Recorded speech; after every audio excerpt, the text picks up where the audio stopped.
Esta es la segunda clase de introducción a la gestión de proyectos. Vamos a arrancar pensando en cómo comenzar un proyecto. Y para comenzar un proyecto hay que pensar en ideas, en preguntas, en hacerse preguntas, ¿no? ¿Qué se quiere hacer? ¿Por qué se podría hacer o por qué se quiere hacer, ¿no? ¿Cuál es el origen, la fundamentación? ¿Para qué se quiere hacer? ¿Cuánto se quiere hacer en términos de metas y tiempos? ¿Dónde se quiere hacer una localización? ¿Cómo se va a hacer todas las actividades? ¿Cuándo se va a hacer? ¿A quién va dirigido? ¿Con quiénes lo vamos a hacer? ¿Y con qué recursos se puede hacer?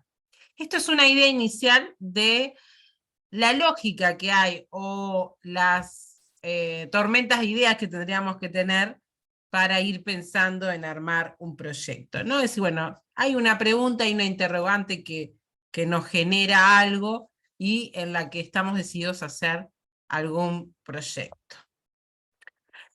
Y actualmente la metodología que está más utilizada para la gestión de proyectos se llama marco lógico. ¿Qué es el enfoque de marco lógico o el EML?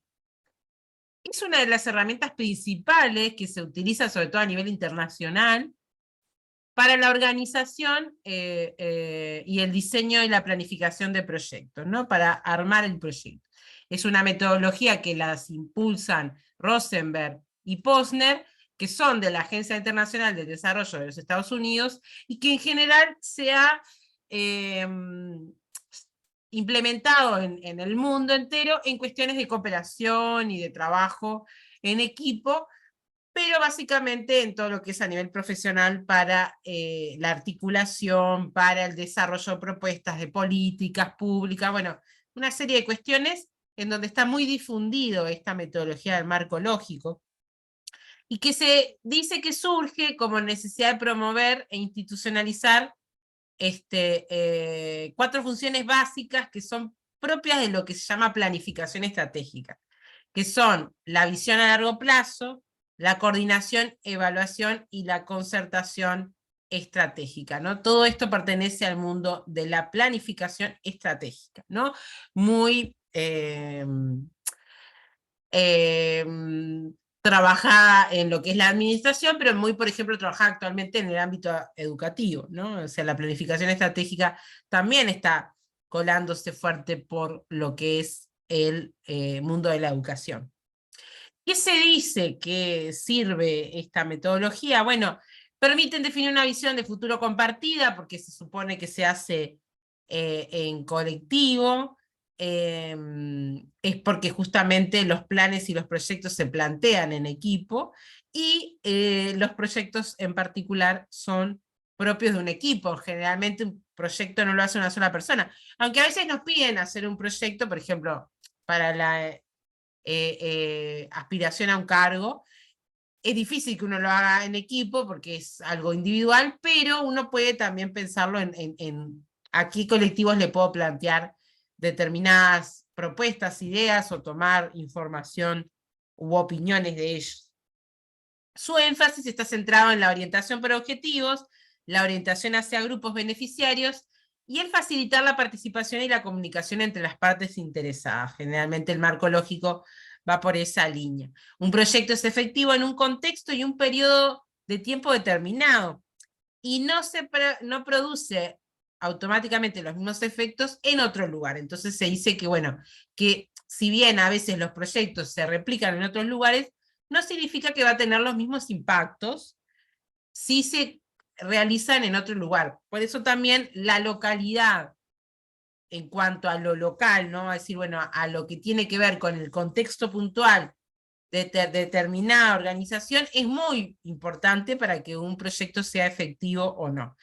Y generalmente los proyectos se planifican en fases en la metodología de marco lógico, con etapas definidas o subetapas que son que pertenecen a esas fases en particular. Y la metodología de marco lógico se piensa en un ciclo completo de 4 fases que básicamente tiene una serie de etapas, ¿no? Tiene toda una etapa de identificación o diagnóstico, tiene una etapa de diseño y formulación de la propuesta, y ahí hay una matriz de planificación de marco lógico que se suele utilizar o que suele después resumir lo que se quiere hacer. Después se pide la financiación o se postula financiación, si se aprueba, se ejecuta, se sigue, se hace seguimiento y después se evalúa. Esto es parte del diagrama de flujos que tiene la metodología de marco lógico, donde una parte es de programación, de pensamiento, ¿no?, de la propuesta, y el otro es de ejecución, en función de la financiación que se obtiene, ¿no? Porque la metodología de proyectos está muy también vinculada a los concursos de financiamiento, ¿no?, para la presentación a financiación. ¿Qué es lo para qué sirve el marco lógico? ¿Qué es lo que supone que ayuda o mejora? Bueno, sirve para clarificar el propósito y la justificación de un proyecto, identificar las necesidades de información, definir los elementos claves de un proyecto, analizar el entorno del proyecto desde sus inicios, facilitar la comunicación entre las partes involucradas, identificar cómo medir el éxito o fracaso del proyecto, y luego del documento que se presenta el proyecto se resume con un texto que se llama matriz, de hecho es una tabla, de marco lógico, que la matriz de marco lógico, este es un ejemplo, ¿no?, donde se especifican los objetivos y cómo se miden con indicadores, cómo se verifican y cuáles son los supuestos que están presentes en el diseño de esos objetivos, o sea, qué es lo que creemos que por eso nos mueve a hacer el proyecto. Están los propósitos y los resultados y las actividades. La matriz de marco lógico te define todo tipo de cuestión y se presenta en esta tabla distribuida, ¿no?, que también es como un cuadro de mando. La matriz de marco lógico nos permite presentar brevemente la propuesta de proyecto de desarrollo. Después, otra de las cuestiones que hay que tener en cuenta cuando uno va planificando el proyecto es el alcance del proyecto, ¿no?, que son cuestiones de resultados esperados que nos suelen solicitar. Y bueno, y en realidad tiene que ver con que nuestro proyecto siempre va a tener un alcance, va a cumplir con determinadas cosas, pero también va a tener límites. De hecho, generalmente en cualquier armado de proyectos se define los alcances que tienen y los límites que tienen. Es parte también del alcance los límites del proyecto, ¿no? Entonces, cuando nosotros definimos con precisión los objetivos, los plazos, qué es lo que se va a entregar como resultado, también se dice lo que no logra, ¿no?